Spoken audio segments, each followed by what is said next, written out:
Yep.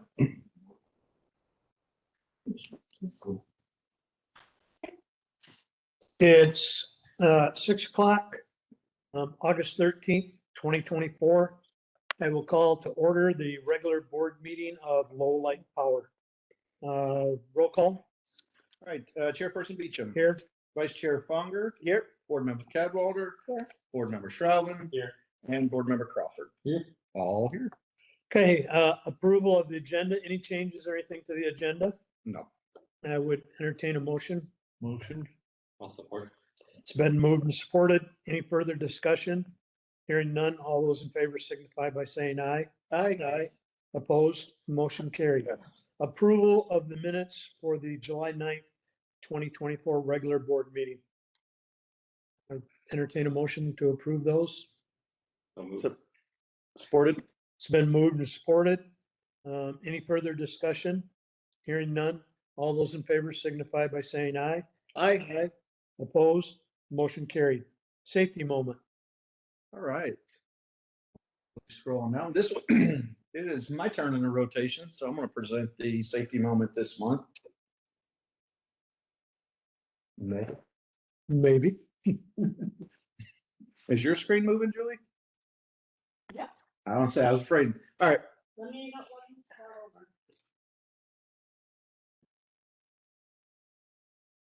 I didn't bring my mouse, so that was very smart.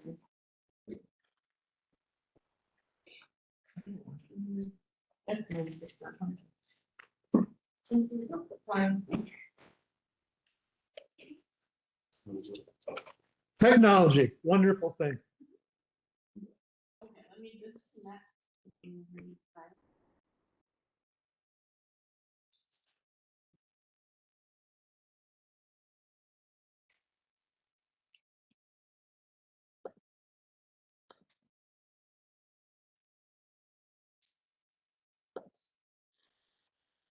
All right. You would zoom out just a little bit, Julie. That would be helpful. We zoom out a touch. That'll work. All right. So this is actually a pivot of mine. Julie and I spent the morning at Pine Rest at a presentation on workplace violence that was put on by actually an ex-Secret Service agent. Wow. It did a really good job. We're going to look to expand really establish a relationship with this firm and start evaluating more professionally our position as a company. But one of the things that he talked about today that I thought was appropriate in professional world and also in your personal life is just the importance of situational awareness. By me talking about it, it's not going to make you inherently more aware, but just to pause and just highlight the importance of situational awareness and being perceptive to what's going on around you. The gentleman highlighted unfortunately, a lot of his examples were involved real life, mass shootings, public acts of violence, and just being perceptive of what's around you, and being quick to act and not pause is important. One of the examples he talked about was in a shooting in a mall in Indiana a couple years ago, and he had watched the video footage. And he said, if you just watch this gentleman, you can tell he's up to something. And he said, I trust him. He seems to be more of an expert than me. But if you watch the security cameras of the gentleman, the person who was going to do the shooting, nobody was paying attention to him, but there was one citizen there that was, and you could watch him. The guy pulled out a gun and he didn't make it very far because a citizen killed him in the middle of the mall before he was able to do. I think he got off a couple shots. I don't know what all the outcome was, but it would have undoubtedly been significantly worse if it weren't for situational awareness. So just the importance of perception, comprehension. Your brain doesn't want to think something horrible is happening. So your natural reaction is to downplay it. Just understanding the situation and then predicting forward and then really responding. and one of the things he kept saying today was the worst thing you can do is not make a decision. You just freeze. We're almost, he said, almost universally, the worst thing you can do is freeze, unless you're being attacked by a grizzly bear or something.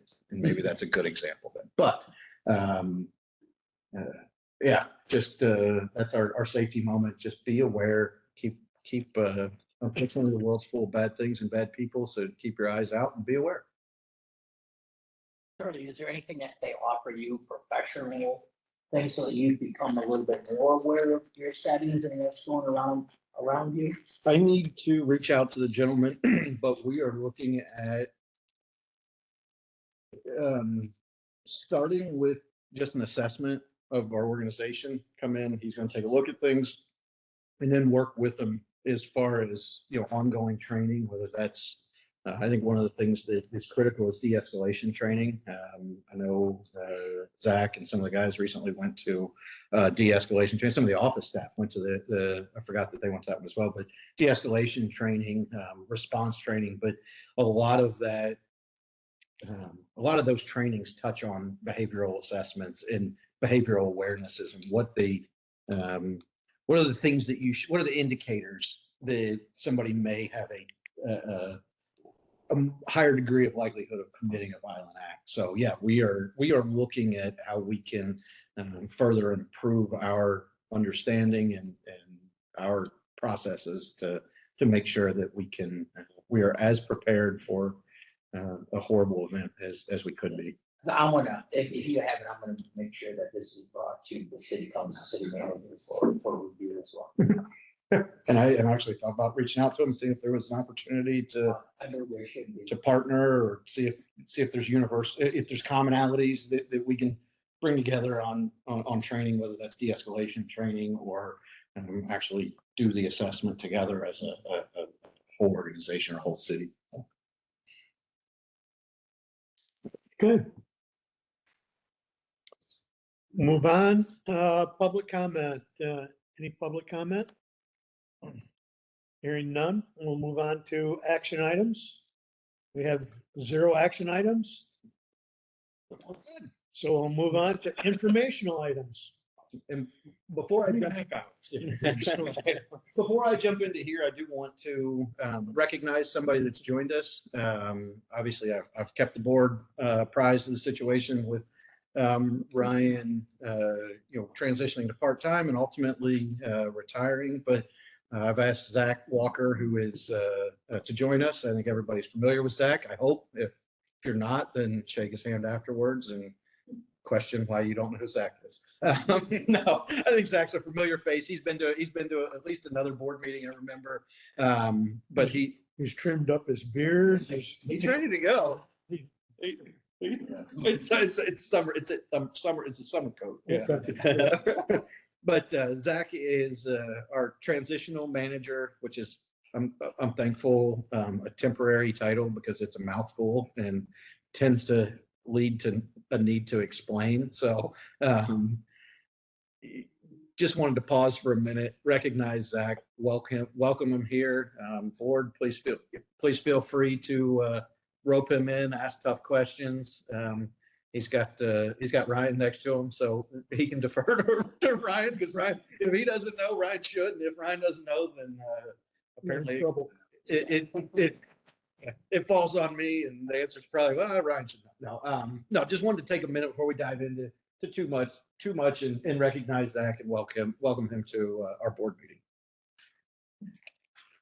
Welcome.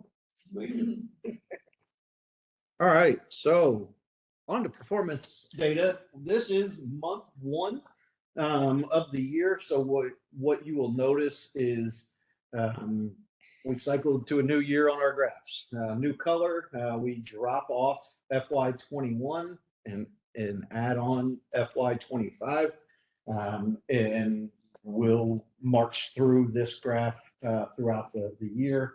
But as you can see, after month 1, which is no surprise, our overall sales totals far exceeded the previous 4 years. A lot of that is very much tied to the expansion at King Milling And if you look, they came online in January, and it's been a pretty consistent trend since January that we've exceeded the previous 4 years. Well, now it's 3 years further out, but those are overall sales. Industrial sales. This is probably a really Yeah. stupid question.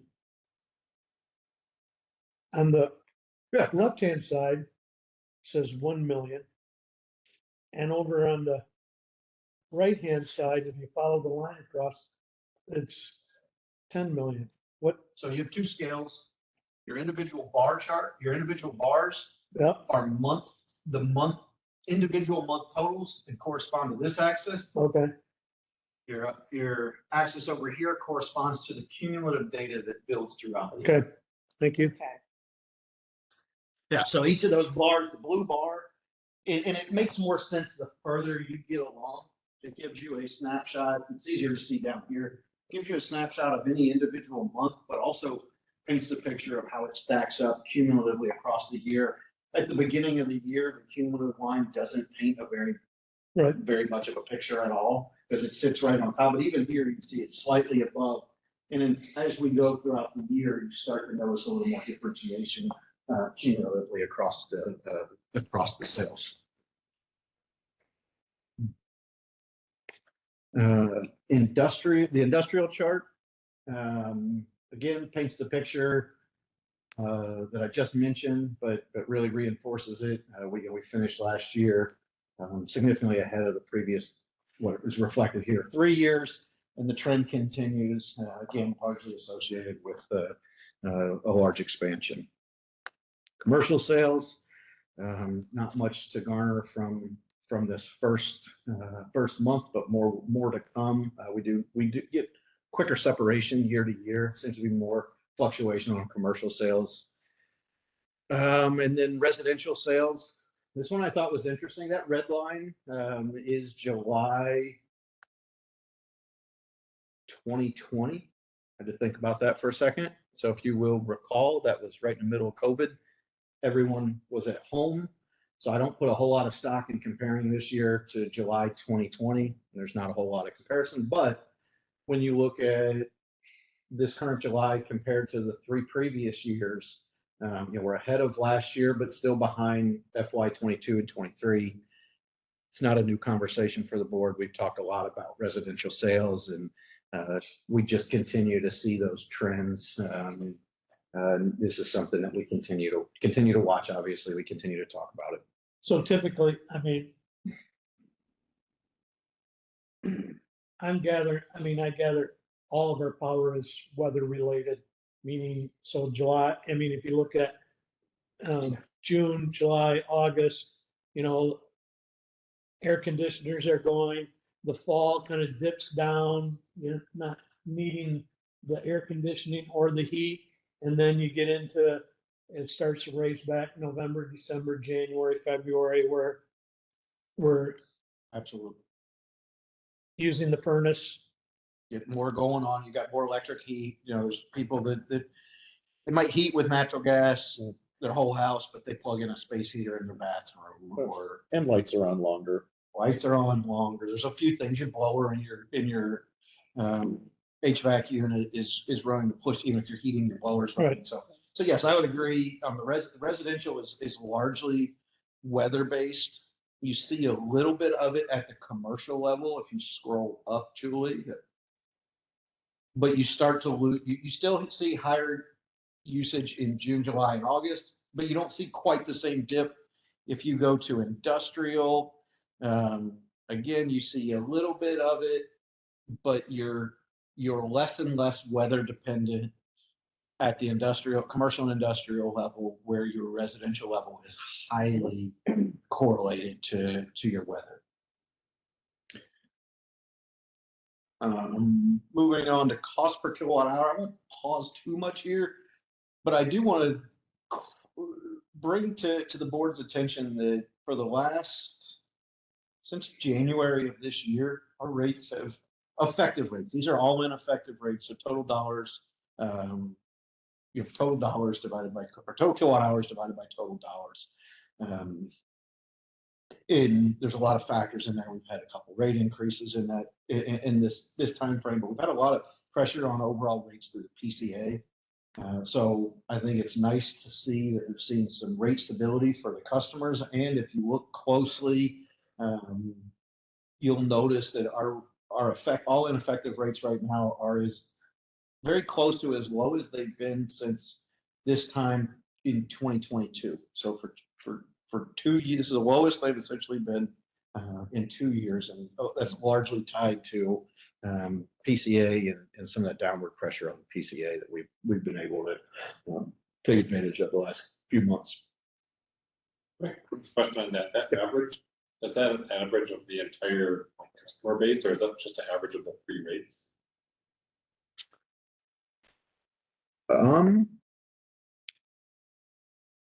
I would have to look into that. I'm not 100% sure exactly what the math. I was going to look at the spreadsheet and decided, you know what? It'd be better if I just got my question. Because I'm not, if Megan were here, she'd tell you right off top, but I'm not sure. I will follow up with you.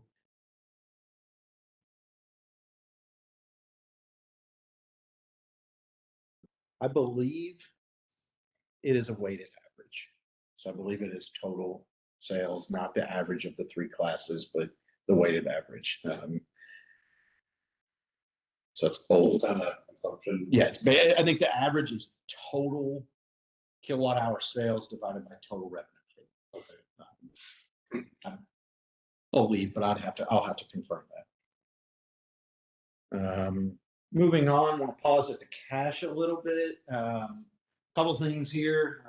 The graph reflects.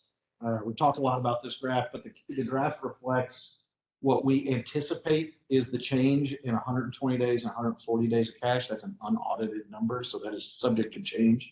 But what you can see is we finished June well ahead of that 140-day target, which is nice. In July, we always have a large debt payment, so you'll notice that the purple stripe bar at the very top goes down to minimal amount in July. And that's just a reflection of the debt payment that went out the door that was approximately $250,000.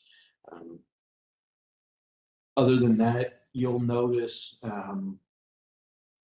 And that debt payment was, that is our Series 20. So in June, we pay our revenue, we pay the principal payment for the revenue bond here for the project here. And then in July, we pay our principal payment on the 2012 refinancing bonds. That debt expires in, I believe, 2028. I'm not sure what the origin was. If it was, I think it was the debt that was originally taken out to build the substation, but that is speculation on my part. But overall, cash is sitting in a very healthy position. I will also say Megan and I have had a lot of conversations, and we're really looking at opportunities to maximize the interest rate environment. There's been a lot of movement. If you followed the news after stock market tanked 1,000 points in a day, that really spurred a lot of conversations of a need to loosen interest rates a little bit to avoid a recession. We saw a huge drop week over week in interest rates on what we have the ability to invest in. They've since come back up after Chairman Powell mentioned that a rate hike is not imminent, or a rate cut is not imminent, that we need to, that the Fed is going to take their time evaluating all the data. So we've seen rates jump back up about half of what they lost. There's just a lot of movement. So Megan and I are talking what seems like weekly, sometimes more frequently than that, about how do we structure certain investments so that we can maximize the opportunity of this favorable interest rate environment. So I think Megan has done a phenomenal job, and just want to draw some attention to it because there's a lot of moving parts and there's a lot of speculation. And neither of us are financial advisors, but we both stay very much in tune with the interest rates environment. We both stay communicate quite a bit about the interest rates and how we want to structure our investments. But right now we're looking at some shorter term investments, hoping that we can kick the can down the road a little bit. And then as the 3-month investment comes due, we can lock it in for 18 months and start to push that interest income further out.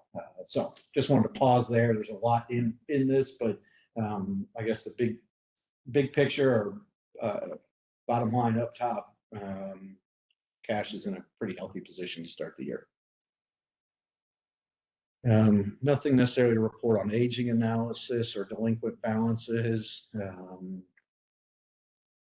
or electric requirements. Are all that is in your packet. I'd like to pause at the paperless billing auto pay. If you read the office department report, you'll know that we have been flagged by Invoice Cloud, who's the payment processor and partner of our portal, that we've had tremendous success in adopting, having our customers adopt paperless billing, auto pay, portal registration. So the office staff works very hard in promoting this, and it's really a win for us and a win for our customers. Wow. I mean, I'm thinking of the bad old days when we had another payment processor, and that seems like that was a mess. And now we're star customers of our provider. I mean, that's pretty cool. This has been a major success story for us, for our staff, for our customers. So, and really for Invoice Cloud. But again, we saw a slight decrease in auto pays, but the overall trend has just been consistently upwards. And we know that there's going to be months where we lose some, and at some point we're going to plateau out. We're going to hit our saturation point, and we're just going to get the customers that want to do business that way. And the other piece of it is we don't force our customers to do business with us in any one particular way. So we want to promote it to the customers that want to use it, but there are other people that would prefer to just write a check or have their lovely wife stop by and say hi and write us a check. So other than that, I do want to pause just briefly on the PCA revenue. As is expected this time of year, we start seeing significant summer related charges. Transmission charges really go up in the summer. Rates of power rates themselves go up in summer. So we expect to see over the next few months some upward pressure on the PCA. But all things considered, as you'll notice, up till last month, it was the lowest it's been since modernizing the calculation and adjusting it on a monthly basis that we did back in over 2 years, about 2.5 years ago now. So we'll take advantage of favorable market conditions while we can. And that is the performance data. I'm gonna hand it over to the dynamic duo down there for the outage report. That's not pretty good stuff. Yeah. One of them definitely needs attention. Overgrown trees in the area of the 600 or 700 block of Walden Nash. We're starting to do work in the area to check customers and prepare to possibly convert this whole section to underground next budget year potentially. But we're just doing homework right now because there's a huge amount of trees that need it a lot of work to be able to take care of them, and there's multiple overgrown that feed into this area that we'd like to make better. So we're looking at making that area better as we speak. When you say whereabouts is, can you give me a crossroad? This particular area is fed from Walden Nash just north of G Drive. Okay. This little line branches into the east off of Walden Nash and goes to that little drive that branches north off of G Drive. That's why I showed you. Called G Drive. It's an unnamed road on access here, but it's Little G Drive. Yeah, it's north of Trudy's house. That section kind of north of Trudy's house actually comes in. Some of it comes in behind. That area north there. Part of it comes in from Gratz. The field over the Gratz. 4 different main lines that feed into this area, and just a handful of customers that we need to do better. But it's just so much exposure to our overhead lines are exposed to so much trees and vegetation. If we just converted it all underground, 1 feet off G Drive, up that driveway, and got everybody converted, it would eliminate just a huge amount of future ongoing maintenance maintenance, it'd be better for everyone. Yeah. So while I'm gonna interrupt just a little bit to toot your horn a little bit, this is a project that Ryan identified through planning meetings that we had, but there's a lot of legwork that they're gonna have to put into this project.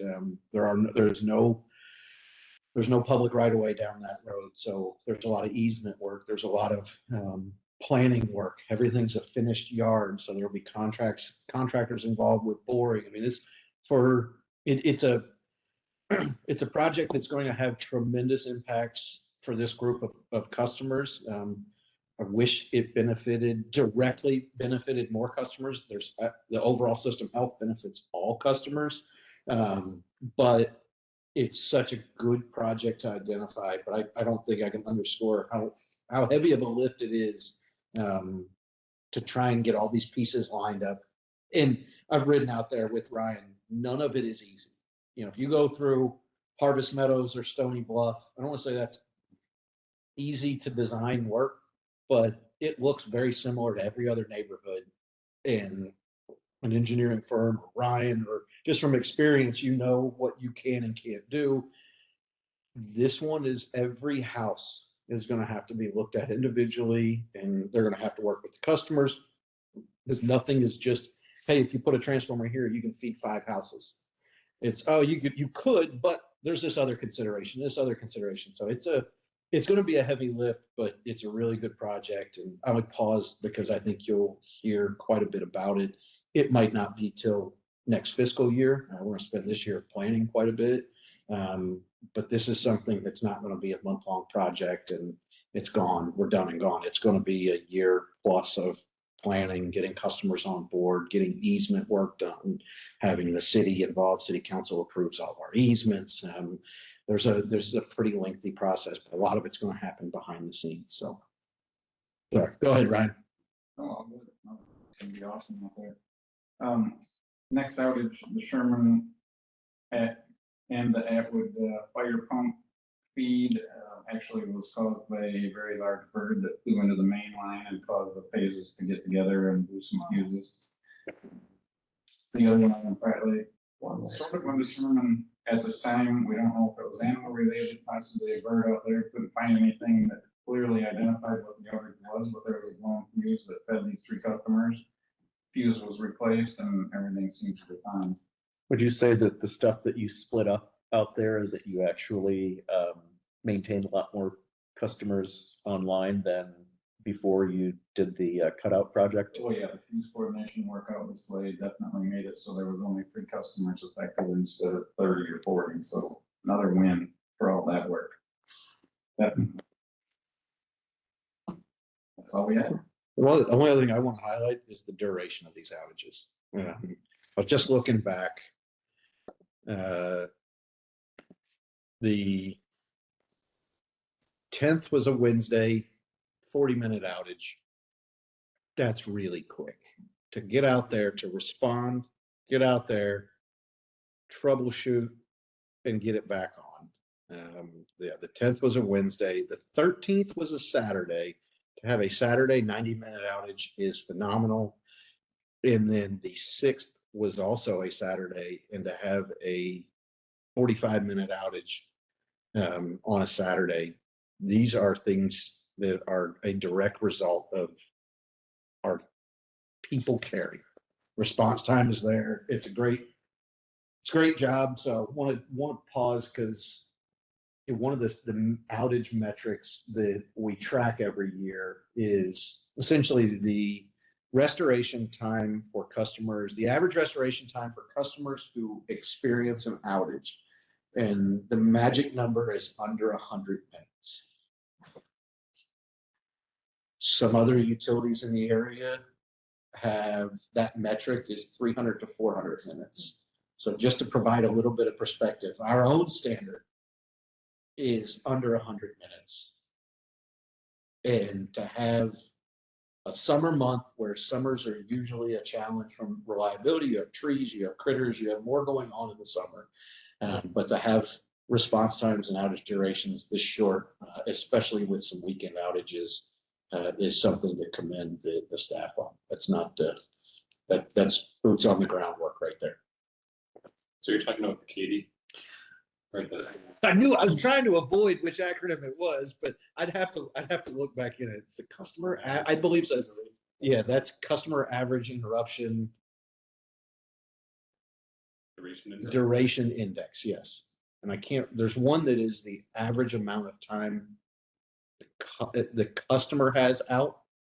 And that's just all customers, but I believe Katie is the one that is just for the customers who experience outage. So I have a couple questions for Ryan and Zach. So, Put them on the spot. well, I've been doing a job out on Parnell, just before Bailey. So I'm driving Virgins all the time, and I'm looking at the main power lines that are coming in from the subdivision and going down to high school. And I know that just a few years ago, you had rented the big forestry, brush hog and everything. And I'm already looking at, I'm going, man, that stuff is certainly not even close to the lines, but to get your, if there's a situation where you need to get your trucks back in and everything in there, you're already seeing it, 12, 15 feet tall in those areas. What is there? And I know that you've said you're in the process of looking at the whole system, of having to do more tree work, different things. Are those things that how often or how soon do you think you have to go and address that? Because Soon, we've identified a lot of areas, starting right at the driveway, some minor grocery store, we don't know in that. All the way to Foreman Street, there is a humongous amount of stuff that needs to be clear cut back farther than normally has been done in the past. We've made communication with all of the property owners in that whole entire zone. Some we're gonna replace a few trees with some lower type trees to help them out. Others are just like, take them out, do what you need to do. We want reliability. So they're completely on board with it. And then we keep an eye on all the other areas, and believe me, we don't just drive around and look out the window. We're driving around, looking at the data and watching and stuff all the time. And we identify areas constantly that are just like, holy cow, we got to get back out here again. But yeah, because it doesn't seem like it was that, time flies. Doesn't seem like it was that long ago. And I'm just going, man, you'd have a hard time getting a truck down this now. It's very fast, yes. It goes right back in 2 or 3, 4 years sometimes, or less than that. It's pretty wild.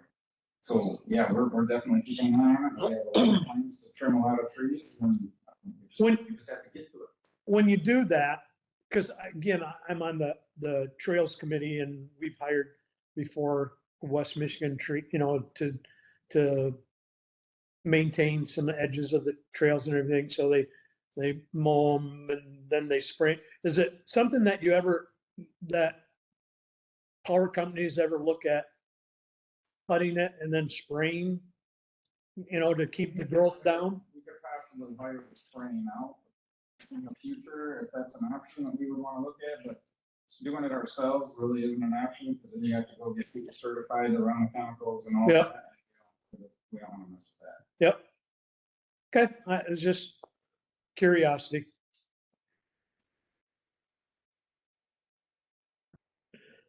We will roll on to the income statement. Again, I think I say this every year. After 1 month, there's not a whole lot to talk about, but I will say it is nice to start the year on a good foot. And net income came in significantly above. Net income, operating income, both came in significantly above budget. A lot of that is attributed to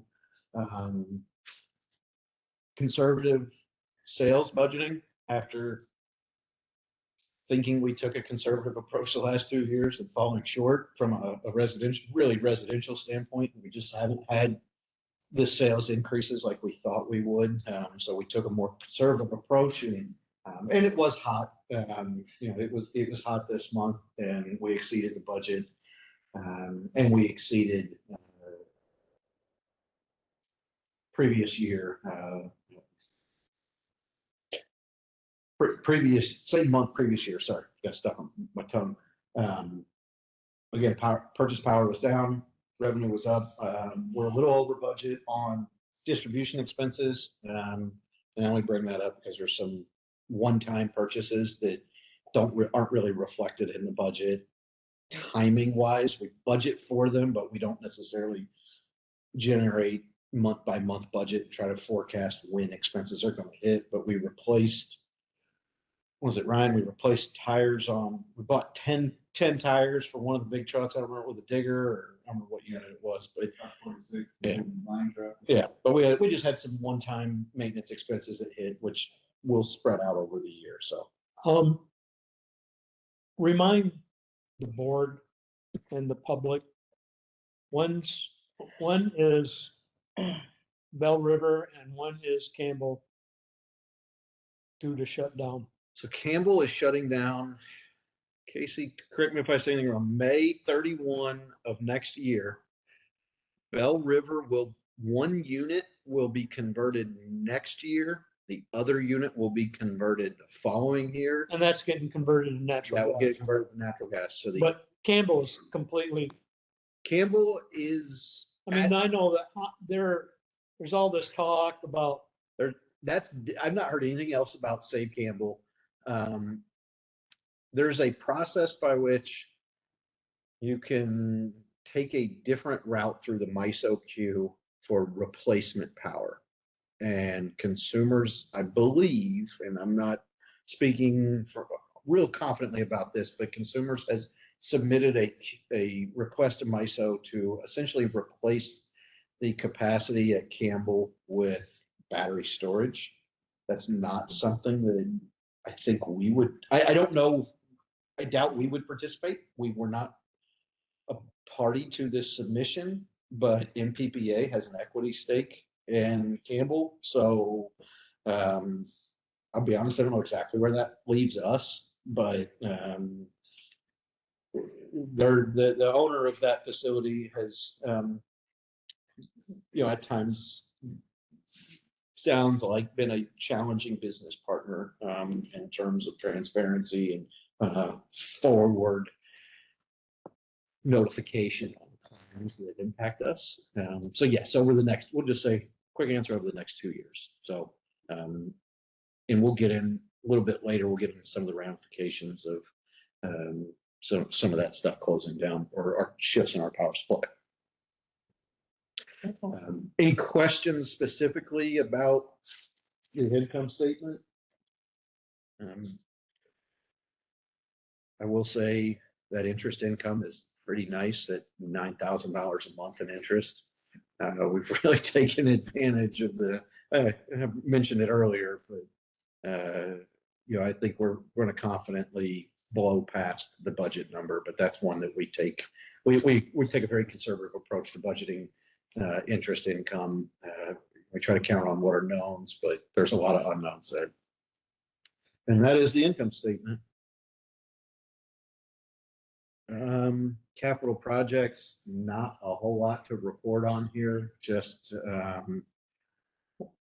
progress over on the east side feed, a little bit of work at Harvest Meadows, vehicle replacement fund funding, and starting to get some ducks in a row with that prior year project is we're putting a mini split unit in the IT room upstairs at the office for better climate control in there. So, and this is probably a question for Zach and Ryan. So what are the big projects that the linemen and stuff you guys are doing right now?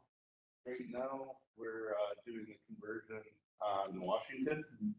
We're also finishing the install for phase 4 and 5 at Harvest Meadows. And probably by the time we finish that up, Stony Bluff's going to be ready to start Stony Bluff development. Okay. and a lot, and kind of beyond Washington, There's a lot of continued work on some of the additional streets there. We're getting close to removing the Lafayette step-down transformer. Closer. I don't want to say close because there's still a lot of work. I mean, but I say close comparatively because there has been a tremendous amount of progress over there. When you look at conversion on Monroe, conversion on, I don't even know all the streets. I get Jefferson, Jackson. Yeah, there's been a lot. And then we still need to go up Shepherd Hill. And we still need to come back south down either Jackson, Jefferson, Jackson. Yeah. So there's still a little bit more, but there's only a couple little pockets. And then I know Ryan's also, and I don't know how much you all have, we haven't really gotten too deep into the planning process, but looking at really putting a little effort into over the next, maybe see how much falls this year, how much falls next year, but trying to clear out some of the lines on West Main Street that are So- obsolete at this point. When you say this year and next year, fiscal year, Yes. okay, not, My brain works July. No. July to June. I understand that most people don't. Yes, this fiscal year and next fiscal year, we're gonna look at West Main Street here. There's a lot of poles that are not in great shape and don't serve a function. It's just, unfortunately, you can't just go take them out without having cascading effects and little bits and pieces that need to be cleaned up. And so that's on the radar as well.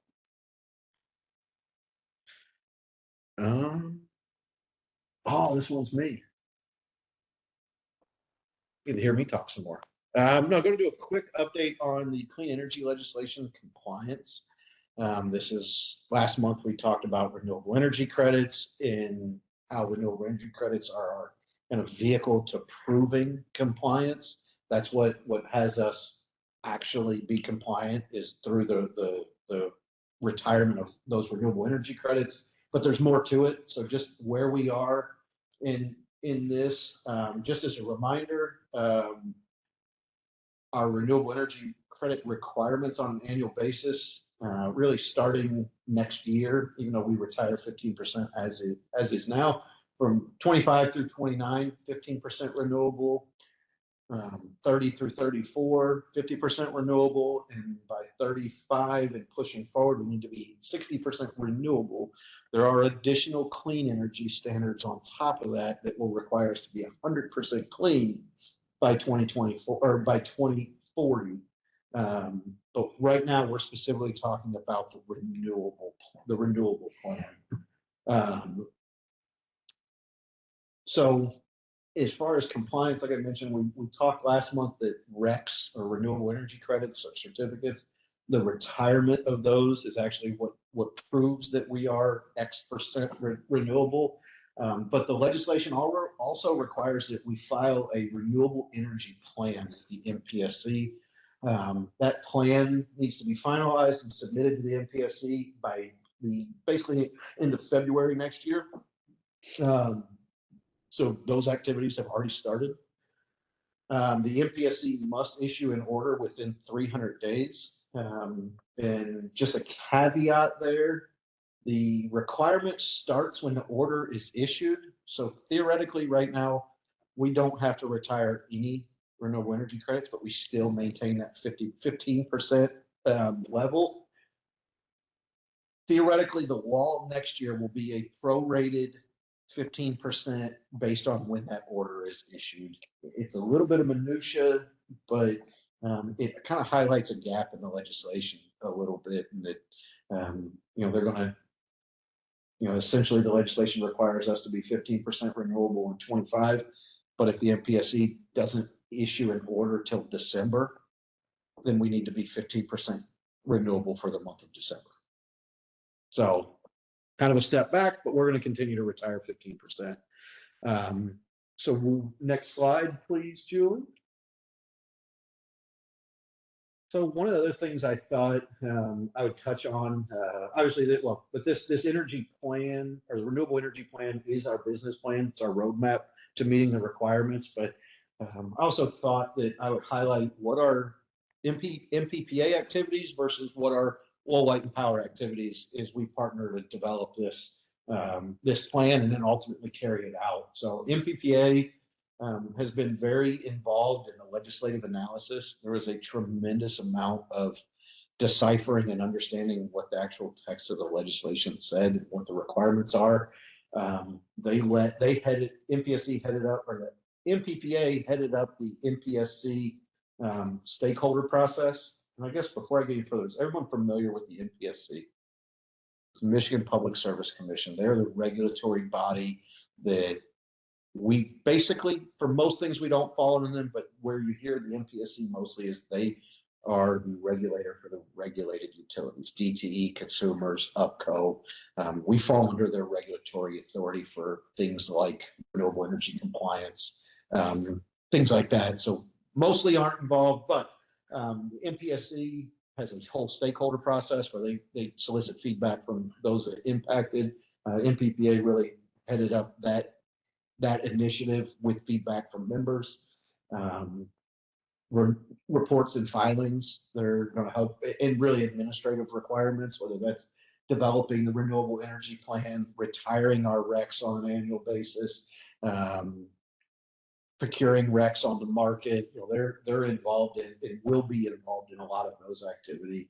Really, that REC management piece is something that they really put that's in their wheelhouse and in a service ultimately that they provide to us.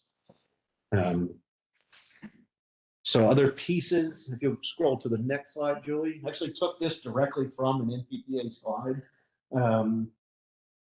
But it kind of boils down what NPPA's activities are when it comes to the legislation. And there's threefold. It's compliance activities.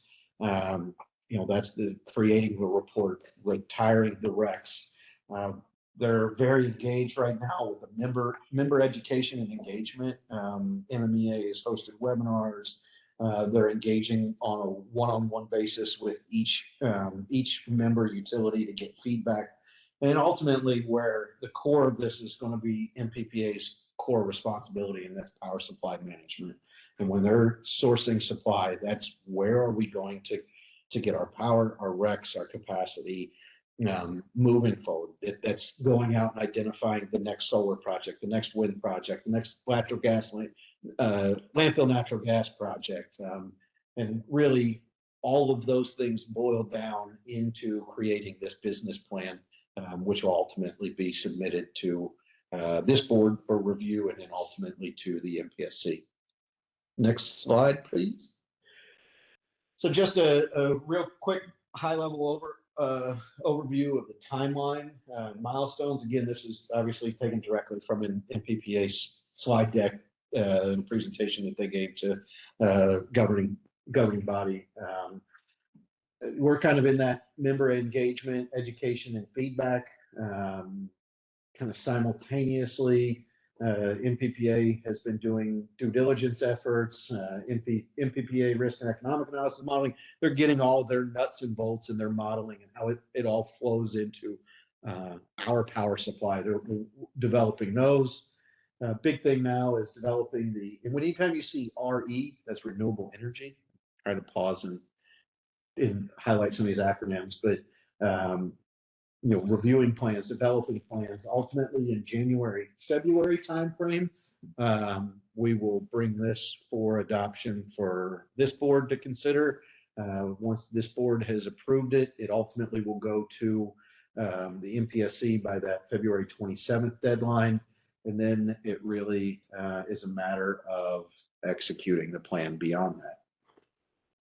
Question? Yeah, go ahead. So obviously, MPPA is very much involved in this.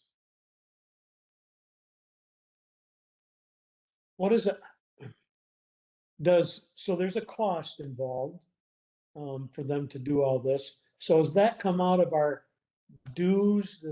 Do we get billed a separate billing, or again, the financial side of it? How does The billing at MPPA is fairly complicated because it's a project-based and committee-based agency. Any costs that can be directly allocated to a project are spread amongst project participants.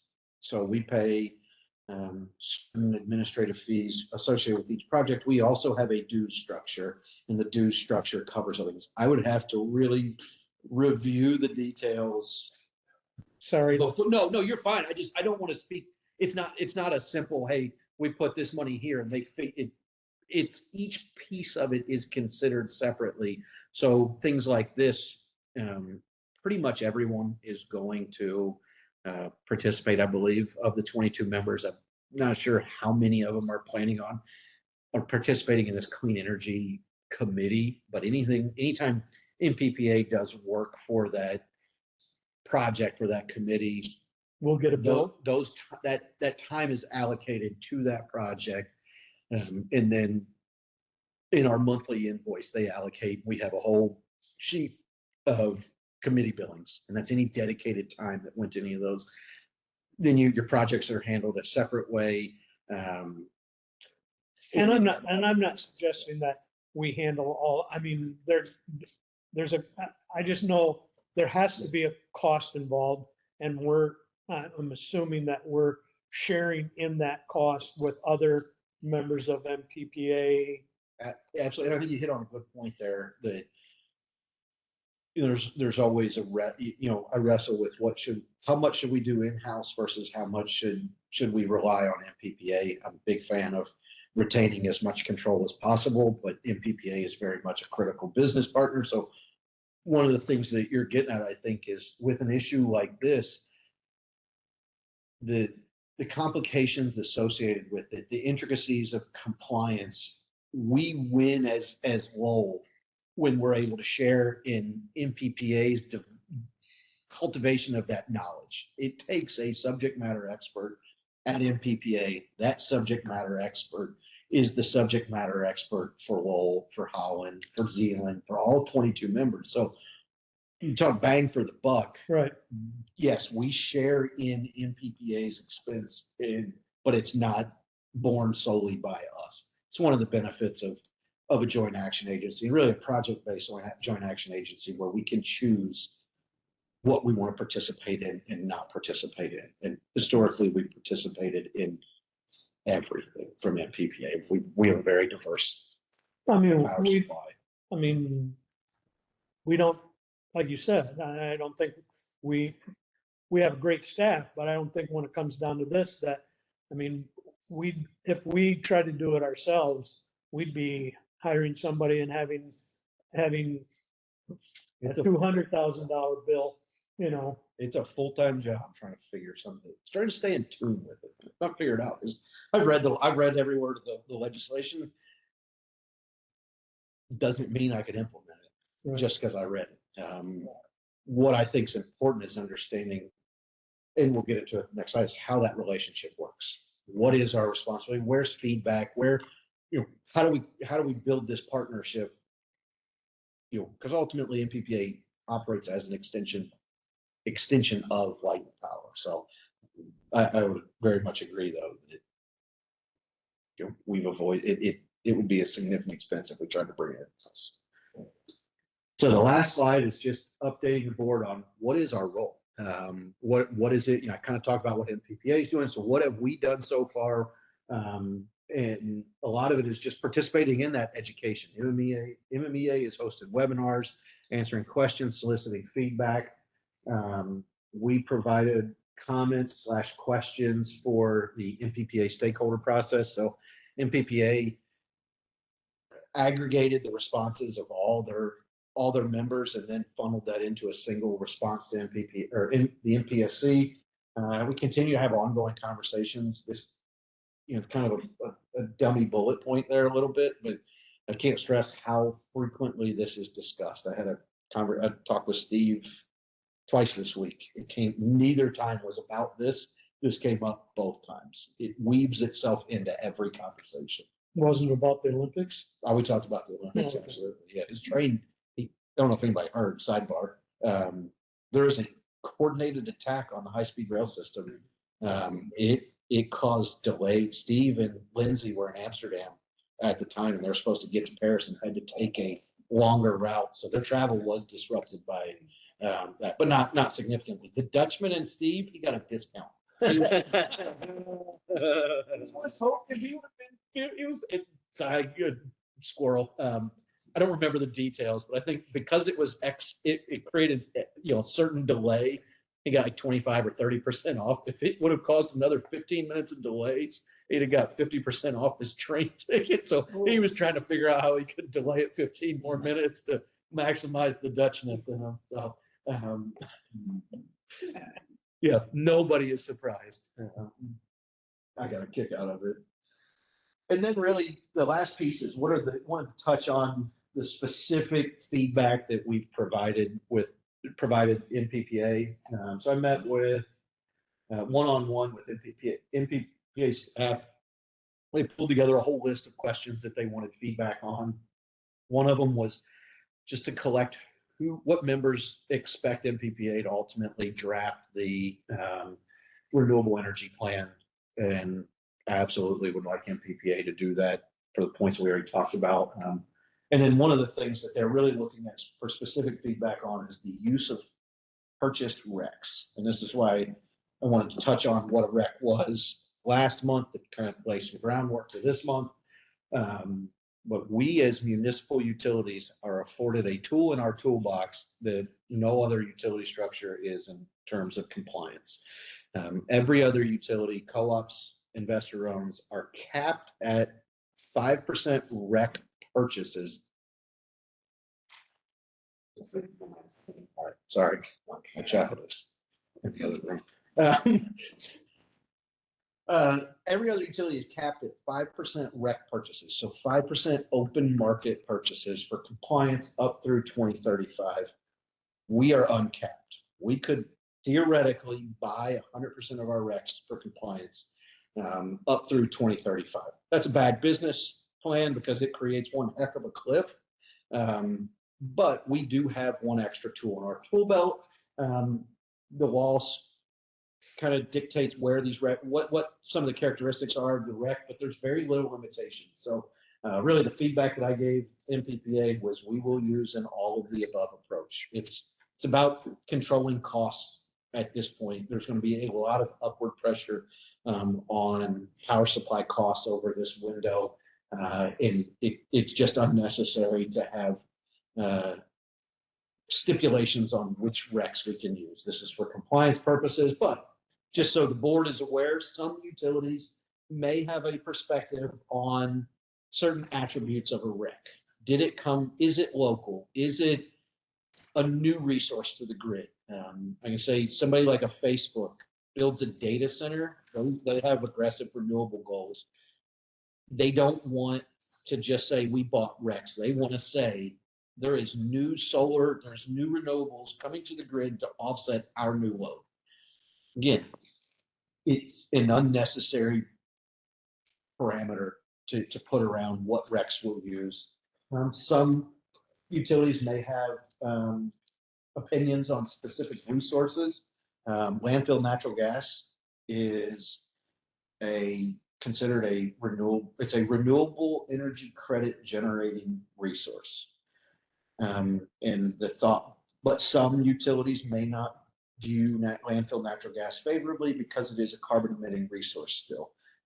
Whether you burn it for power or not, it's still a carbon emitting resource. So my opinion is let's get something productive out of it. And from a energy generation standpoint, landfill gas is more reliable from a capacity standpoint. And then there's other things like vintage year, but my feedback to MPPA was use an all of the above approach. We're not going to put stipulations on the resource, the vintage year, location, any of that.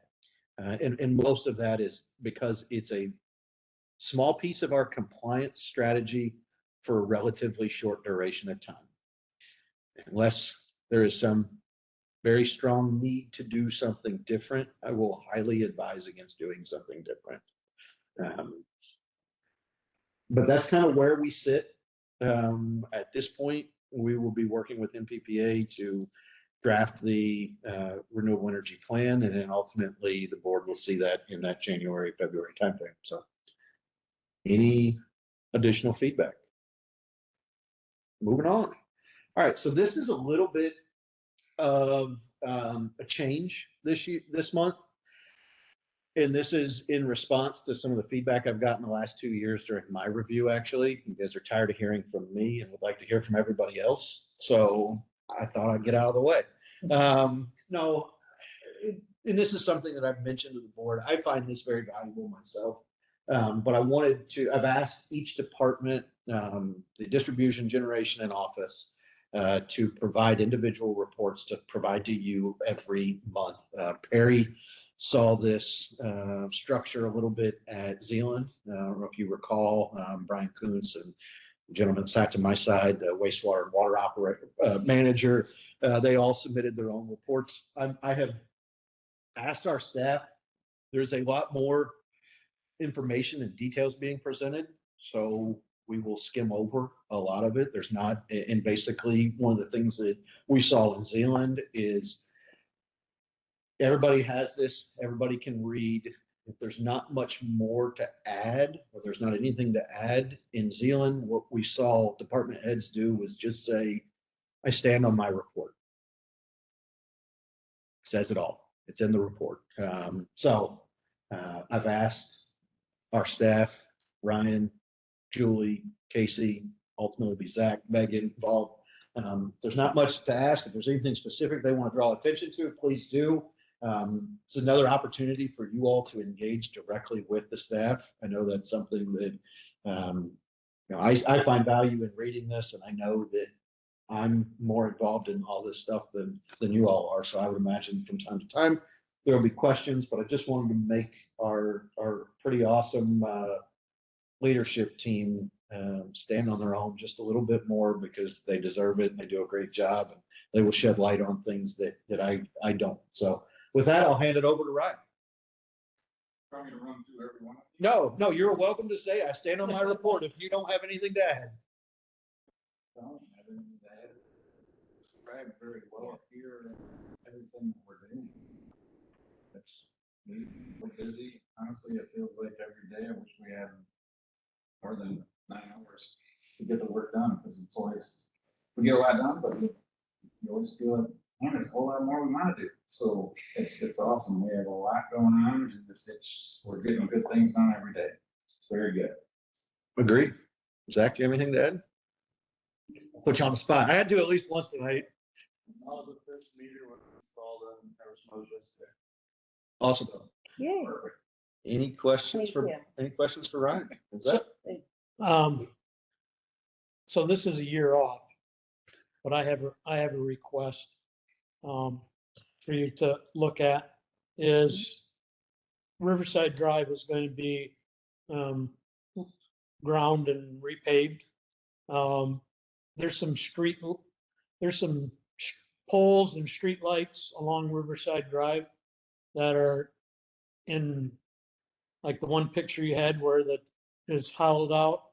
Some of those poles, and again, I think it would be great to coordinate that, getting those things fixed at the same time when it's being ground and repaved.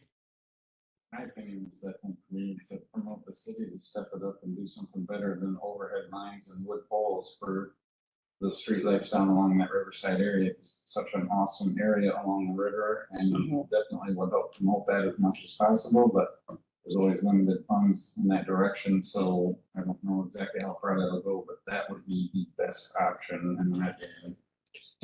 And if you would, you have, because he's sitting right here, but I've just found that if it comes from Kerry Beecham, you might get a negative response from the city. So what you're thinking is having decorative streetlights down there versus hanging on the poles. Is that what you're thinking? Something like we got That's on what Main Ron's Street? suggesting. Is that what you're thinking? More decorative? And if you look down the river walk on the other side Yes. is that way. Yeah. So the I only say we stop just before we get to Beecham's home and say, let's go down. The 900 block, And put it up. the 900 block, we're not putting water. Would you like those gas powered lights? Electric? Come on. I just Old school. I just like It is, They're ready, no. I will. I'm looking at this list and I really like it, but I'm just saying that, Cannot ask the DDA because you're outside the DDA. Right. Okay, finance, but they might be able to finance 4 or 5 of those lights, maybe. I will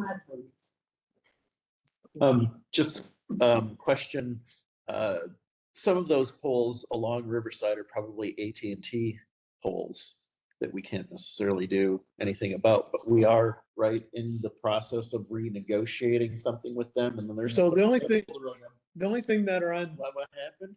They said we don't, they said we have budget constraints and can't do this project this year, so we need to push out a year. I think there's many. But I don't- Yeah, I don't think that'd be a dedicated. so there's no, the poles that I'm talking about, the only thing that they have is street lights on them. Yeah. Oh, okay. Duplex and streetlights. We got 3, 4 of them maybe on that stretch.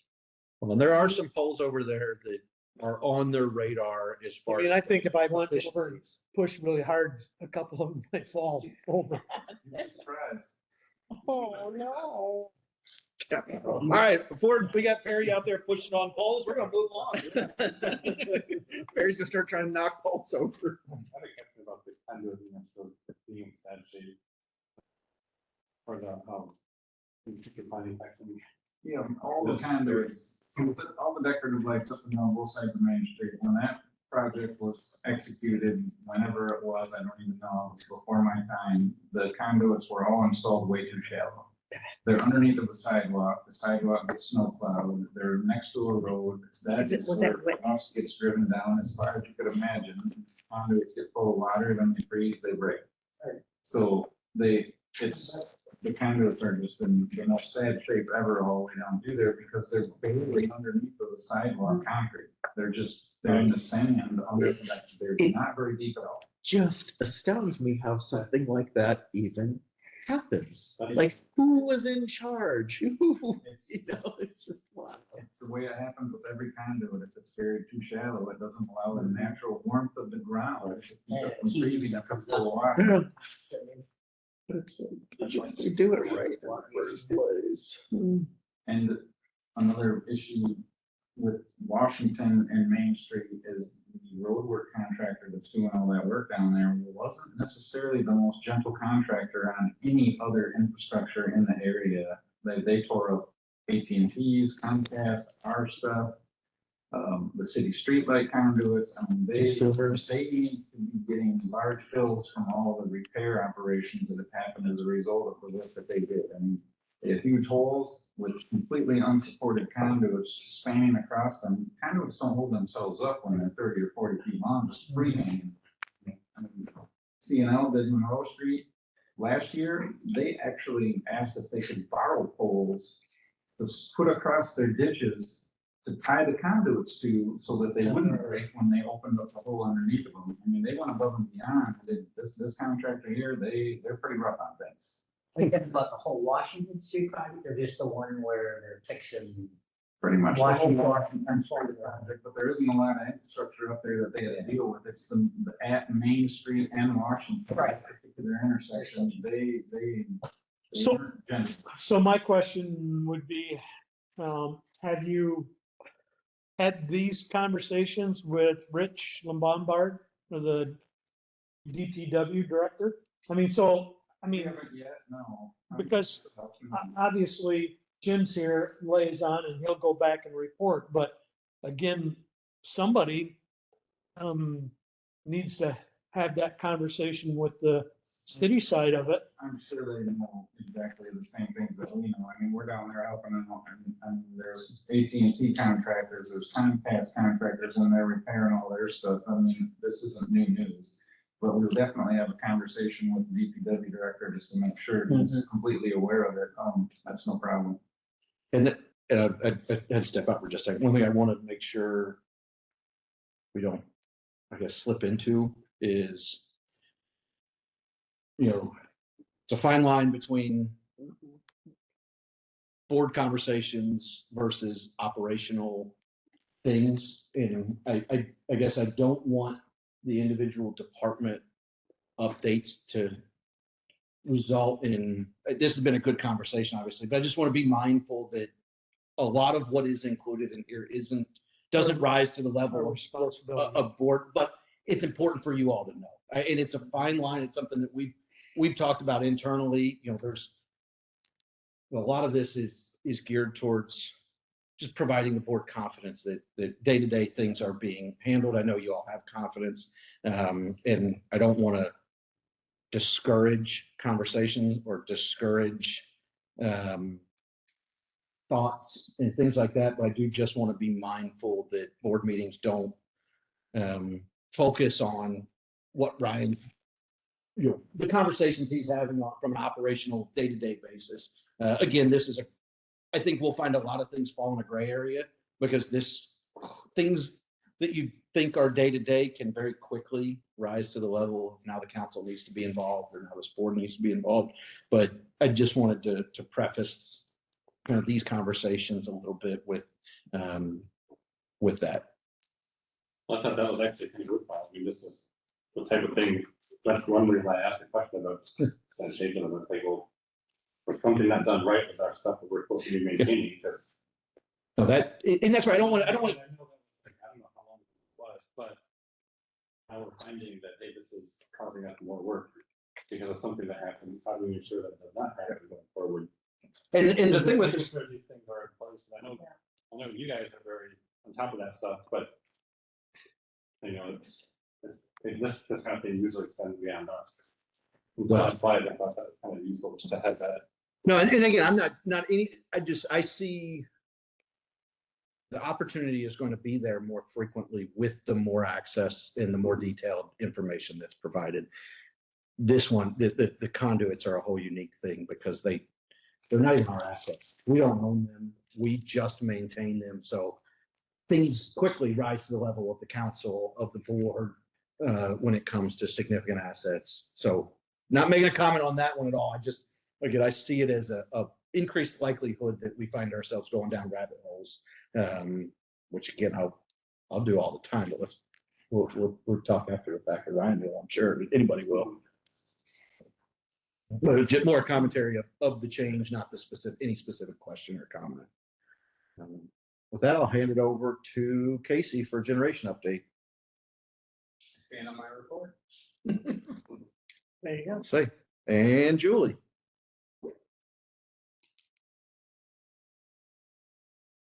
So, as you can see, we have a lot of things going. I guess the biggest thing I wanted to kind of mention, Charlie talked about a little bit of the invoice cloud. Emily spent quite a bit of time with a person that came in and did a video. She went down to Sweet Stevens and talked about how the owners there enrolled in auto pay and different things with them. We haven't seen the actual video yet, but it was very, I would say, uplifting experience. They tooted our horn more than we thought they would. Not that we do a bad job, but we didn't tell them anything to say, and they overly just gave us great praise. So we were very thankful. And the other thing about the whole invoice cloud thing is a little bit down in the good news. Craft Business Solutions, who we use for our copier. I had a meeting with them and they mentioned that our copies that we're printing have went down in a significant amount. And that's all due to Invoice Cloud, us promoting everyone to use paperless and everything. And they were impressed. They said that the amount of numbers that we are not printing, right, the number that printing is going down. She said that they are working to promote paperless is definitely working. She hadn't seen another company numbers go down as much as ours had. So that was very exciting to hear. The customer survey on our website is up through August 15th. So if you haven't taken the survey, please fill yours out. And then I think that relates to you guys a little bit is the iPads. Megan has spent the last month ordering and setting up new iPads. She's gotten a few of them out to the distribution staff and the board members. They'll be available to you at the meetings, and make sure to bring in your current iPad and turn it in if you have it already, so. Okay, Daniel and Andrew, I will snag yours, if you don't need them tonight. We'll give them to Megan tomorrow. And I have two. So That's all I need. not being a techie or anything, so what's the, I guess, the why and what's the advantage of these new iPads as compared to the old ones? What's the why? Yeah, Give me a touch base on it. I said, I'll put you on the spot a little bit. They're just old. Technology, it's an active life cycle management practice at a certain point, but we replace things. I'm looking to Jim a little bit and Craig, but you know, we don't, they're critical to what we do. We don't wait till they fail. We anticipate failure and replace them before. And with technology, life cycles are pretty predictable. You know, computers are going to be, we put our computers on a 4 to 5 year life cycle. Your tablets were originally purchased in 16 or 18, I believe. That sounds Been about more right. than 5, yeah. Yeah, it was, we pushed the life as much as we could. They were, and then you get to the point where you can't, one of the big things is we have to ensure that all of our equipment stays on the most up-to-date version of the software, and you start to run into compatibility issues if your thing is so old. Because a lot of those updates, you don't ever notice the update unless it's some big one. A lot of times it's security patches and it's security features in the background where they're installing fixes for new known threats. And if you can't keep on the most up-to-date version, you end up exposing yourself through your technology. And They're quite, tougher to maintain, keep secure over the years. and quite frankly, I mean, mine was getting really laggy and slow. So yeah, it was more than time. I got a little impatient every once in a while waiting for stuff to load.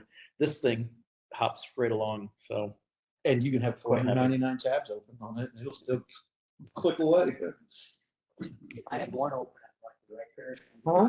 You have one open for Lucky? Oh, Perry, no, he had 400. We found out that 499 is how many tabs Safari will allow you to have open. I mean, in Chrome, you can What? hit the limit a few times. I just keep going. I just keep looking at Bona kennels, looking at my German short hair pointer pups or whatever. And they bring it in. I don't know how many are open at the same program. 100 at least with that dog kennel. Yeah, every time it clicks on it, it's open. And that's why I have to ask, well, what the hell? It was working fine for Perry me. needs to bring it in monthly just to close it. So before we Things closed. move on, Julie, congratulations to you and your staff. I mean, yeah, you're really doing some neat stuff in this whole thing with the invoice cloud. Is pretty good stuff. So thanks.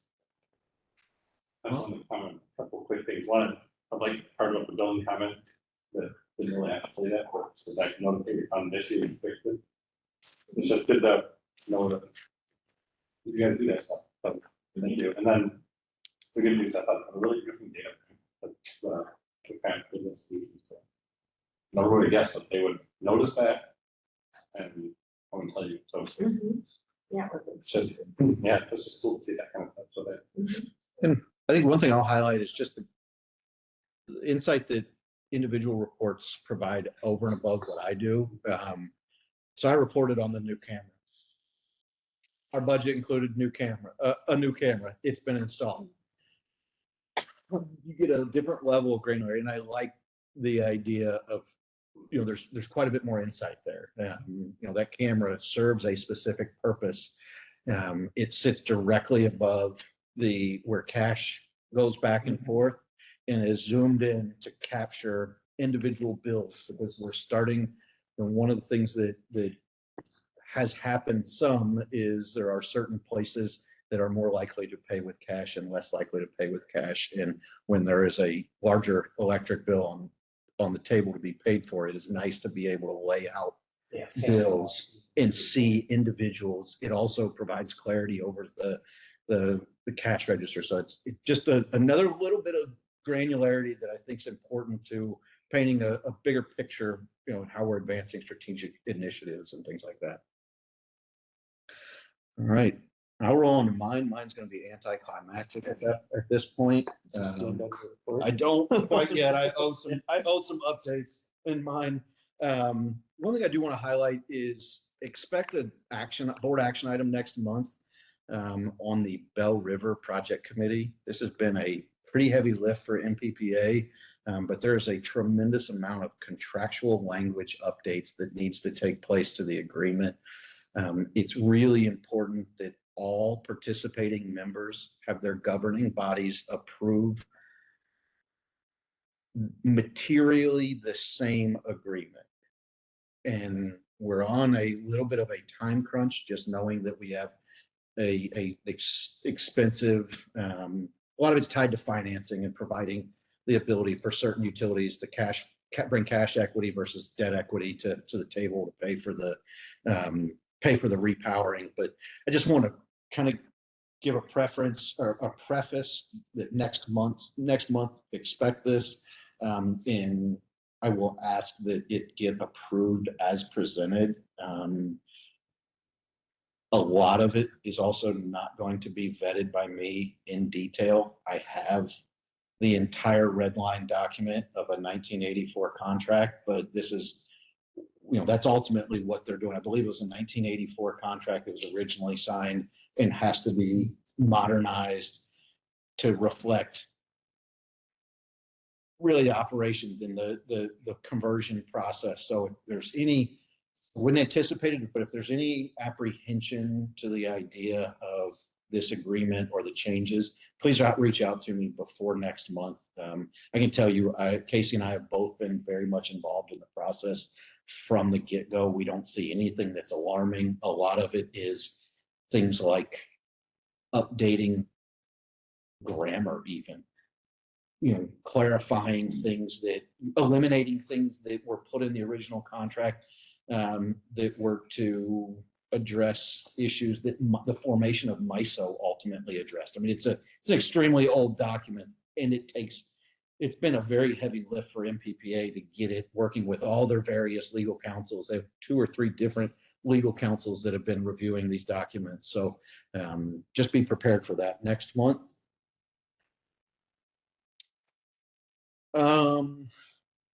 Line check. Actually, I spoke with, I've had some conversations with the city manager, the mayor pro temp. They are moving forward, and good progress is being made on the Wine Shack sale, and there is an anticipation that will close by the end of the month. And if scheduling works out, the mayor has indicated that he's going to try and make an appearance at our next board meeting to provide an update. But I will say we've had some very productive conversations, and we work great with the city, and we want to obviously continue that relationship, and we appreciate them getting this thing solved at this point. It'd be nice to see that come home at this point. Certainly, and regarding next month, I believe we will be up at Mackinac and MML At the, conference at Mackinac next. do you know the dates of that conference? Because our 10, 11, 12, or 11, 10, and 12, 13, So something like that. we're going to be on the 3rd Tuesday next month. Here's your heads up and your warning. The September board meeting is on the 17th. Julie and I are actually going to be in Cleveland. Amazing city. The week before, not a fan of Cleveland. They set rivers on fire. One time. Twice. They did it twice. But we're going to actually be in Cleveland at an APPA conference that the 9th, 10th, and 11th. So we pushed that one out to the 17th. Then he should be here.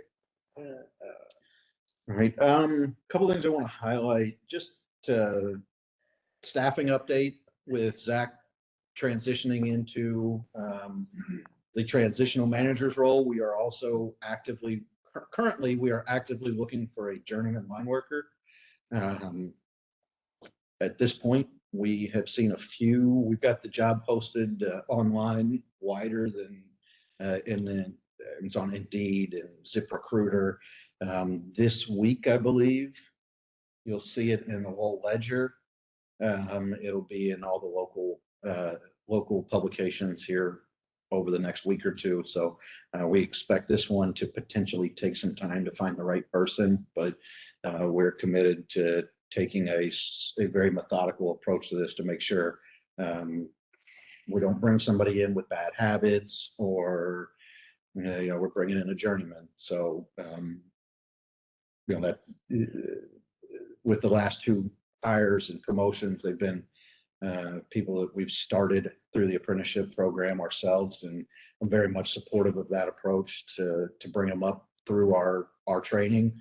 But with the fact that we have 2 apprentices on staff already, we really need to go out and bolster our journeyman roster at this point to make sure that we have the appropriate coverage for standby and hot work and all the things that need to happen, appropriate supervision of the instruction to the apprentices, things like that. So be on the lookout for that.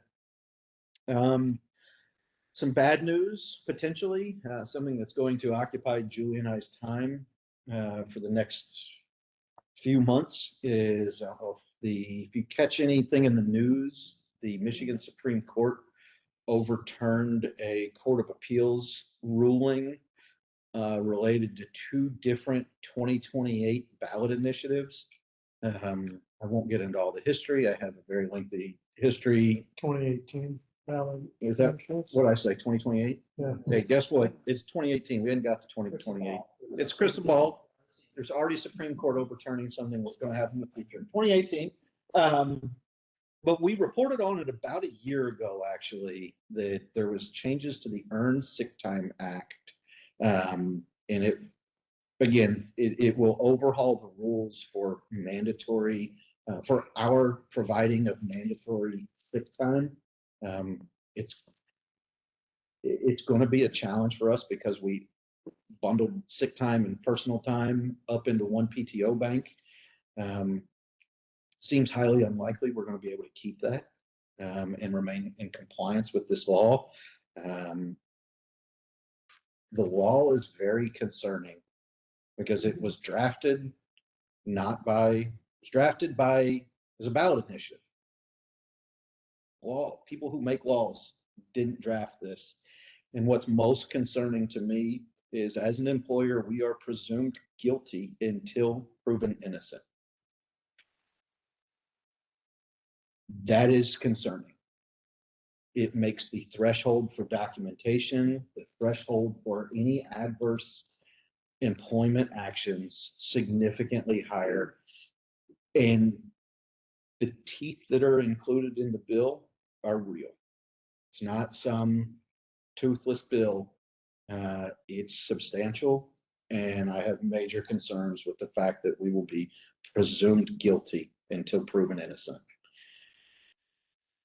Makes for a pretty high threshold for us. But it's the cards we've been dealt. We'll go learn everything we can learn about it.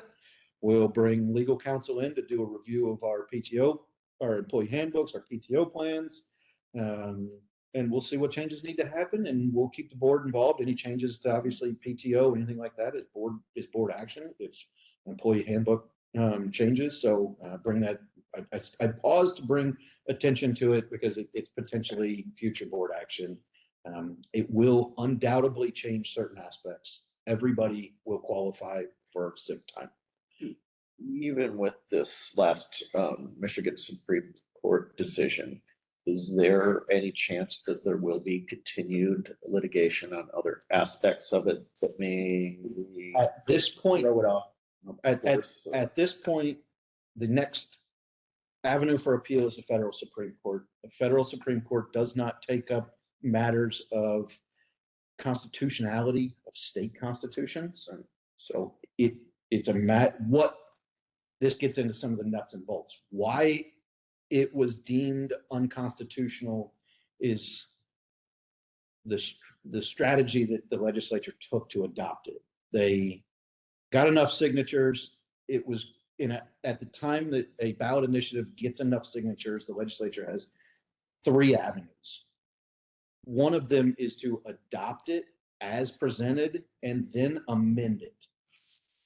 If it's adopted, it only takes a simple majority to amend. If it ultimately goes to a vote of the people, it takes a supermajority.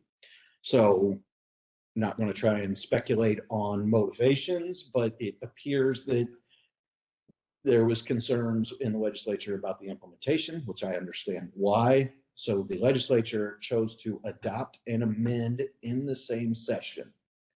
That was deemed unconstitutional, which made the law revert back to the ballot initiative. Arguably, right now, Michigan doesn't have a minimum wage law because of how this occurred. There is no minimum wage law in Michigan right now because the law that was on the books was deemed unconstitutional. The law that will replace it doesn't go into effect till February next year. So it's a mess there, but really the only avenue to change this is legislative route. It's a legislative change at this point. I don't know exactly how much bipartisan support there is for a change, but the law has a lot of gaps in it.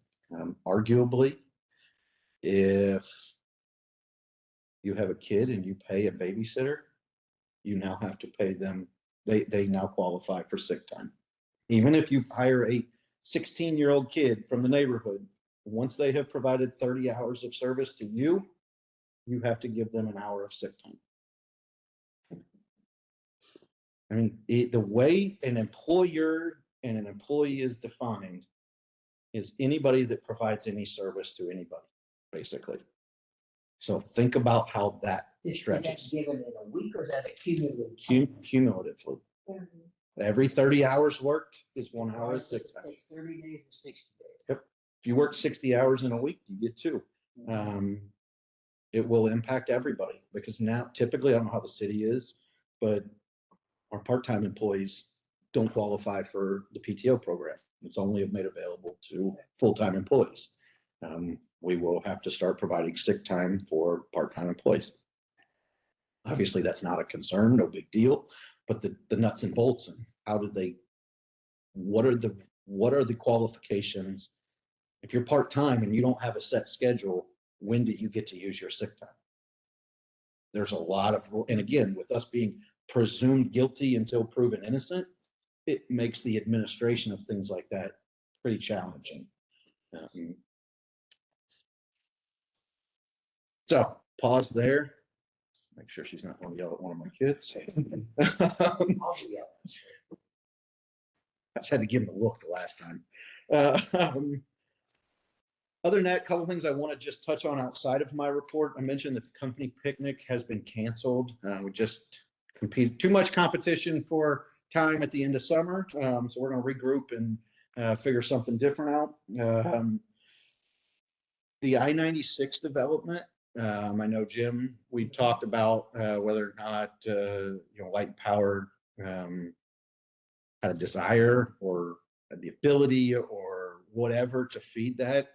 After attending the joint meeting between the city council and the township trustees, I don't know what their official terms are, their board, the township board. Perry and Craig were in attendance with me, but the way that the city and the township needed to structure 425, it does not appear that we will have a statutory right to serve. So the developer would have to choose us, and the developer has made it very clear that they don't intend to choose us. And we've talked about it. I don't think it's a great fit for us. I think what it takes to manage the risk ultimately has the potential to undermine the entire project just because of how much of the risk would need to be shouldered by the developer in order for us to protect our existing customers. But I think it's moot anyways. I've talked with the developer. I think they have a standing relationship with the other entity, and the other entity has, quite frankly, a much bigger customer base to socialize risk across, and they can take bigger risks with it because on a per customer basis, it's just a significantly smaller risk when you're spreading something over 1.8 million customers versus 3,500. They can absorb more of that, which again, the developer, the things that we have going for us, reliability, rates, ease of working with, connection, the developers, and the developer is very much a business, they're in a business. And if one business doing business with one person represents significant cost and risk, and doing business with the other doesn't have those same risks, I also understand and understand their perspective. So wanted to share an update on that. And then the only other thing is it was in mark your calendar, September 14th. We are going to do the energy saving trees pickup event. We don't have any of the details worked out, but if you're interested in participating, please let me know, or let Lisa know. She's the one that's heading that up. Is that a Friday? It's a Saturday. 9 to 11. We made quite a. That's called Wood Festival. That's the day. The 11th is. It was last year. 14th is. It was something. They say the 14th. The 13th is Pink Arrow. Yeah. It'll be busy. It'll be busy, but we also learned a lot. Barry was there last year. We learned a lot last year. We learned that we don't need nearly the time, and we don't need nearly the people. It was, Zach, you were there. It was efficient. Ryan, you were here. It was run them through and put a tree in the sunroof and move on. Very good. It moved quick. So again, we're doing that again. I know, and I want to share, we're really more towards you, and we could have a conversation if you want, but we looked at, based on the feedback from last year, or how the event went last year, we looked at potentially providing like a water bag to go around the trees, and have decided that it's probably unnecessary and potentially a risk. What we've found is the water bags that you get are 20-gallon water bags. And we don't know how big the trees are going to be. The trees last year were 3 times the size that we expected. We were supposed to get 3 to 5 foot trees. Some of them dang things were 12 foot, 15 foot tall. So if you really get a 3-foot tree and you put a 20-gallon water bag, now you count on the person to choose not to do it. And based on the feedback we got from last year and talking with the Arbor Day Foundation about timing, it's really an optimal time to plant a tree because you don't have that risk of drought. You get more, yes, you need to water it, but the feedback that we got from last year's trees was they were hardy. We put them in the ground and nature did the trick. What type of trees are you offering this year? This year, so they're actually 100% reserved. I couldn't believe it. We thought that this year would go slower than last year because last year they were gone a week ago. 100 of them. Last year we had 5 left over. We gave 3 of them to DPW and Rotary, planted 3 next to the library. They said Now they are stopped. Yeah, I don't know where they went, but I hope they got relocated. But yeah, but the trees we were giving away this year, we didn't get quite the same selection this year. It's see if I remember, a red maple, a saucer magnolia, and a dogwood. White dog. That's Yeah. so. White dog. So they're all spoken for, your dog. They're 100% reserved, and we actually have a waiting list at this point. I know. Okay, very good. Yeah, it's been I'll be honest, we Sure. thought that this was we know we can't do it every year. I mean, at some point we don't need to give away, we do it for 10 years. That's 1,000 trees to 2,500 residential customers. At some point it's just unnecessary. I thought this year would be tough to get rid of. We struggled last year. And the things like last year, the October Glory maple tree went boom, gone. The last tree left this year was the maple tree. I don't know. There you go. So, but that is, other than that, wanted to just highlight the anniversaries. Had a busy month last month. Megan celebrated 10 years. Been here a long time. A decade of service is something to acknowledge. Definitely. Casey is at 6 years. Nancy celebrated 10 years with us. And then Tom celebrated 8 years since returning. So Tom's the one person that gets to celebrate 2 anniversaries a year.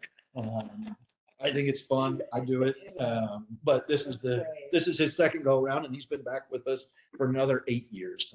So he's a mainstay here. And that is everything I have for my manager's report. Okay. Oh yeah. And then pictures. Had a couple big birthdays. This year was a really interesting year. I think we had, including Perry, who had a big 0 at the end of his birthday. I think he turned 50 this year. 50 plus 20. Yeah. But hey, 50 sounds good. Now we had 70. We had a couple 50s, 60. a 60 in there. Oh yeah, 70, a 60, a couple 50s, a 40. No 30 this year. We had a lot of 0s in our birthdays this year. And we had a couple 20s. That's Whoa. a lot of 0s. So this was it's been a fun year. But then when's your birthday? Right. Born at the end of 4, because it seems to be higher. And then other than that, there's just a couple pictures of behind the scenes at Sweet Seasons. Casey included a picture of the ladder out here. If you take a look, it's something that it was a big improvement. Ryan sent me these pictures. If you're curious why we're replanting poles or replacing poles, this sums it up. That tie bolt, I guess that's not that thing's held together not a whole lot at this point. Wow. So really good project and really appreciate the pictures. And then there's I like to include the bill insert as well. That was the bill insert from last month. So. Okay. Okay. With that, schedule of meetings. So our next board meeting is the 17th. Probably send out a reminder on the Tuesday before. It's not today. I'll see you all in a week. Board comment. Tina, I don't have anything tonight.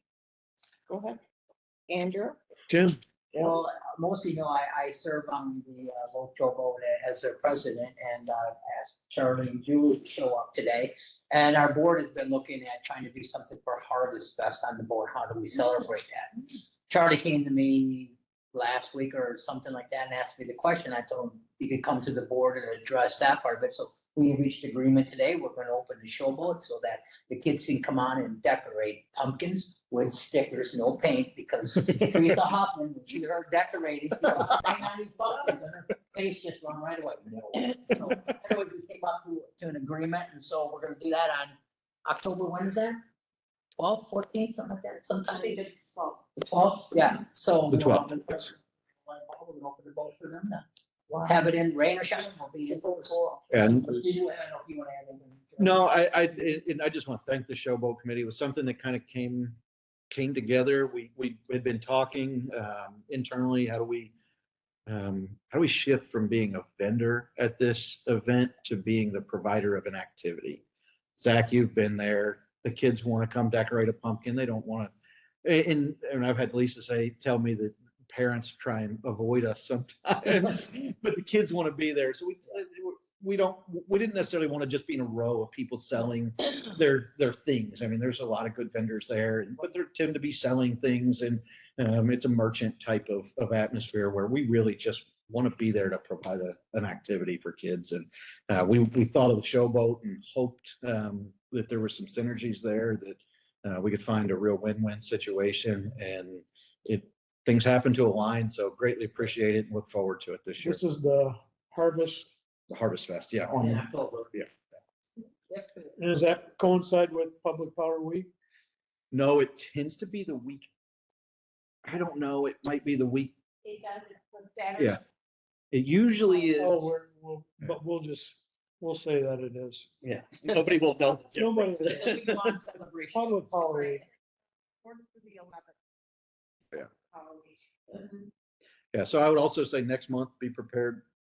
We've got the office has got some fun public power ideas that they're cooking up. Some board members have been involved in some of the planning. More to come. That's it. Andrew, I want to congratulate all the folks that have the anniversaries. There's a bunch of them. I like Tom's about 8 years since retirement. You know, It's coming back post retirement. it's kind of like you saying, I had my 30th birthday since becoming an adult, right? But yeah, it's great that there's a lot of folks that are staying here for a long time. And I just wanted to say, I like the format of the packet. When I was reading that the other day, I think it's so cool. You know, it's just nice to kind of see everything in their words, and I think it's a good format. So I hope you guys keep doing it. As long as there's no revolt Yeah. from the staff, then as long as there's no mutiny, I think I'm glad to hear that. I appreciate that feedback. That's what I was hoping to accomplish is put things in their voice, let you hear from them. And I guess I would, as just more of a personal opinion, I would encourage you guys to experiment if they want. Not everybody likes to write perfect sentences. So if some folks are writing bullet things and want to talk to in the meeting, I'd be okay with that. We have folks who say otherwise, or if they want to just keep writing it like they're speaking and stand on the report or the phrases, that's fine too. okay. Mr. Sullivan. Valleyfield, but, Okay. you know, Took me a second. I still don't get it, so. Probably gonna be- Be creative. So. The same. It's all one and the same machine. Sound Good one. so we'll explain later.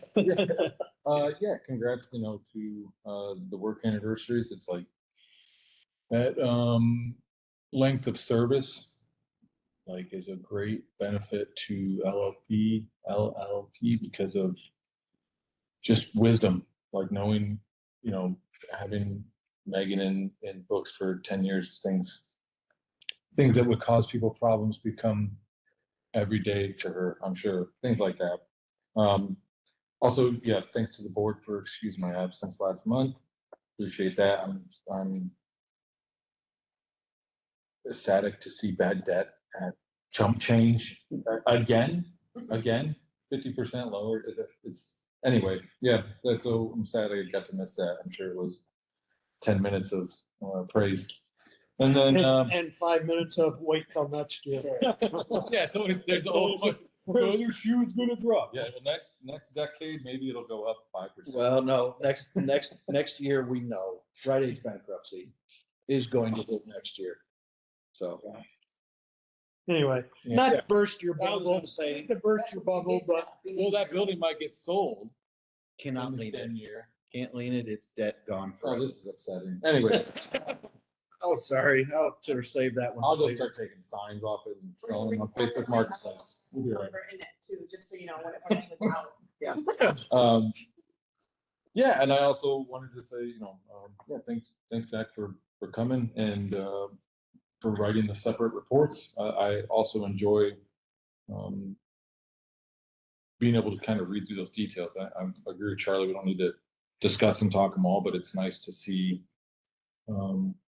It's nice to see them get written as opposed to Charlie maybe updating us and then we turn to Ryan or Casey and go, explain more about that. And you guys, now that you kind of, if you write it in there, I know it's out of your normal purview of what your main job is, but I do appreciate it. So thank you. Craig, Yeah, I guess, well, I'll speak into the camera and congratulate Megan on her 10 years and Tom for his 8 years. But since Casey's in the room, congratulations on your 6 years. And I'll see Nancy probably at Sneakers. So congratulate her on her 10 years. I enjoy the new format of having your department heads make a report. And I look forward to not drilling them down too much on, this stuff. If there's any question, I would contact you before the meeting, if I wanted to drill down on something. So that's it for me. Okay. Yeah, congratulations. Everyone having an anniversary and I hated to say this, but congratulations to Ryan on moving towards retirement, and congratulations to Zach on filling some new shoes, and I think you'll do a great job at it. And, I guess some of the new reports, again, as you stated, came from us going and watching Zealand, how they do theirs. And so, again, it's good to have those relationships with other MPPA utilities in the area. The last thing, it has really nothing per se to do with light and power, but I would encourage all citizens and all board members and everybody that's sitting in this room, because I think you're gonna feel the effects and have a part of it, to attend the August 20th meeting at the City Council regarding this new proposed industrial area out by the expressway. You're a board member, you live in the city. It's going to, there's the possibility of bonuses to having that, and there's also a possibility of risk to the ratepayers of water and sewer here in town. And I think it's important for the city council and the township to hear everybody's perspective on it, and as many perspectives, plus and negative, so that they can make the best decision for the community. And with that, I would look for adjournment. So moved. Supported. It's been moved and supported. Any further discussion? Hearing none, all those in favor signify by saying aye. Aye. Opposed? Motion carried. If you can, attend the meeting, but have